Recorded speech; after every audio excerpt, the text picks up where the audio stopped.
की रहमत बहुत बड़ी है। अगर इंसान सच्चे दिल से तौबा करे तो अल्लाह इसे माफ कर देता है। इसलिए कभी भी इंसान अल्लाह की रहमत से मायूस नहीं होना चाहिए। कुरान आसानी के लिए, इंसान की आसानी के लिए बनाया गया है। सूरह यासीन हमें सिखाती है कि कुरान सिर्फ पढ़ने की किताब नहीं, ये जिंदगी गुजारने का तरीका है। जो शख्स कुरान को समझता है वो जिंदगी के मसाइल को बेहतर तरीके से हल कर सकता है। ये यासीन हमें बार बार याद दिलाती है कि क़यामत जरूर आएगी। इस दिन न दौलत काम आएगी, न ताकत, न दुनिया की शान व शौकत, सिर्फ नेक अमाल इंसान को कामयाब बनाएंगे। सूरह यासीन हमें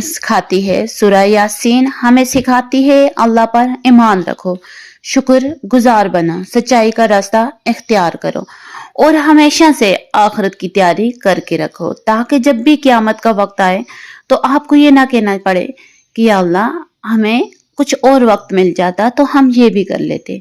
इसलिए अपनी दुनिया पे ही अपनी आखिरत की तैयारी करो।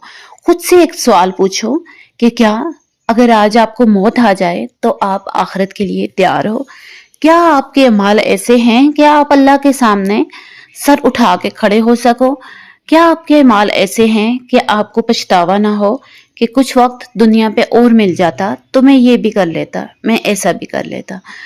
तो अल्लाह से माफ़ी मांगो। अल्लाह बार बार कहते हैं कि मुझे वो तौबा बहुत पसंद है जिसमें बार बार मुझसे माफ़ी मांगी जाए। तो फिर तुम क्यों नहीं माफ़ी मांगते हो? किस बात की अकड़ है?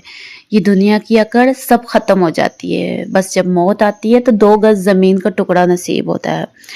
ये माल, ये दौलत, ये ऐश व इशरत सब दुनिया पे रह जाते हैं, पीछे से कोई पूछने वाला नहीं होता।